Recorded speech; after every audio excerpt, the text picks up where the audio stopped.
Hello കൂട്ടുകാരെ, ഇന്നത്തെ promo വിശേഷങ്ങളിലേക്ക് എല്ലാവർക്കും സ്വാഗതം. ഇന്നത്തെ പ്രൊമോയിൽ നമുക്ക് കാണാൻ കഴിയുന്ന അങ്ങനെ നമ്മൾ നീതി സുധീഷിനോട് പറയുന്നുണ്ട്, പുറത്ത് പോയി കടന്നോളാൻ പറയുന്നുണ്ട്. അവൾ വാതിലടച്ച് കടന്നോളാം എന്നൊക്കെ പറയുന്നുണ്ട്. എന്തായാലും വാതിലൊന്നും അടയ്ക്കാൻ പറ്റുന്നില്ല, അവൾ പേടിച്ചിട്ട് അവൾ കിടക്കുന്നുണ്ട്.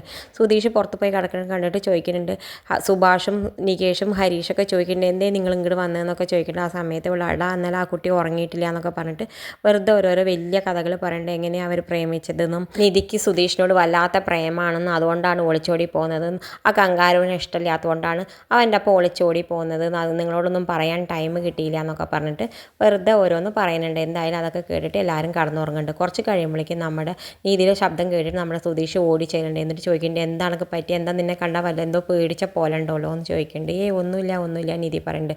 നിനക്ക് പേടി ഉണ്ടാവില്ല, ഞങ്ങൾ ഈ കണ്ട ആൾക്കാർ ആണുങ്ങൾ പുറത്ത് കിടക്കുന്ന സമയത്ത് തന്നെ വല്ലതും കാണിക്കുമെന്ന് വിചാരിച്ച് പേടി ഉണ്ടാവില്ല, നീ ഒരു തരത്തിലും പേടിക്കണ്ട, അങ്ങനെയുള്ള ആൾക്കാരെല്ലാം ഞങ്ങളുടെ സുധീഷിൻ്റെ കുടുംബക്കാരും ഞങ്ങൾ പക്ക ഡീസൻ്റാരാണെന്നൊക്കെ പറഞ്ഞിട്ട് സമാധാനിപ്പിച്ചിട്ട് വാതിലൊക്കെ അടച്ചിട്ട് കിടക്കാൻ പറയുന്നുണ്ട്. പിന്നെ കാണിക്കേണ്ടത് നമ്മുടെ അച്ഛൻ ഭാസ്കരൻ പിറ്റേ ദിവസം ചായക്കടയിൽ പോയിട്ട് ശിവരാമനേട്ടനോട് പറയുന്നുണ്ട്, ഇപ്പം കണ്ടില്ലേ, നിനക്ക് മനസ്സിലായില്ലേ, എൻ്റെ വീട്ടിൽ നീയല്ലേ പറഞ്ഞ പെണ്ണുങ്ങൾ വാഴില്ല എന്ന്, ഇപ്പം കണ്ടില്ലേ എന്തുപോലെ സുന്ദരി കുട്ടി എൻ്റെ വീട്ടിലേക്ക് കയറി വന്നെന്ന്, ഇനിയെങ്കിലും ഞങ്ങളെ കളിയാക്കാതിരിക്കും, ഞങ്ങൾ നേരം പോലെ ജീവിച്ചോളാം, ഇനിയെങ്കിലും ഞങ്ങളുടെ വീട്ടിലേക്ക് നീ ഒരു തടസ്സത്തിനും വരാതിരിക്കും എന്നൊക്കെ പറഞ്ഞിട്ട് ഒരുപാട് കളിയാക്കിയിട്ട് പോകുന്നുണ്ട്. പിന്നെ കാണിക്കേണ്ടത് നമ്മുടെ നിധിക്കാണെങ്കിൽ കുളിക്കാൻ വൈകിട്ട് അവൾക്ക് ഹോസ്റ്റലിലേക്ക് പോകണം എന്നല്ല പറഞ്ഞു, അപ്പോൾ വേഗം കുളിക്കാൻ വേണ്ടിയിട്ട് വരുന്നുണ്ട്. ആ സമയത്ത് നമ്മുടെ നികേഷ് ആണെങ്കിൽ ബാത്റൂമിലാണ്. നികേഷിനെ തട്ടിയിട്ട് സുധീഷ് പറയേണ്ടടാ, നികേഷെ ഒന്ന് പുറത്തേക്ക് വായ. എന്തായാലും അവനാണെങ്കിൽ പകുതി സോപ്പ് ഇട്ടിട്ടാണ് പുറത്തേക്ക് വരുന്നത്. ഇത് കാണിച്ചുകൊണ്ടാണ് ഇന്നത്തെ പ്രൊമോ അവസാനിക്കും. ഇതുപോലുള്ള പ്രൊമോ വിശേഷങ്ങൾ നിങ്ങളുടെ മുന്നിൽ എളുപ്പത്തിൽ എത്താൻ ഈ ചാനലൊന്ന് സബ്സ്ക്രൈബ് ചെയ്യാൻ മറക്കരുത്.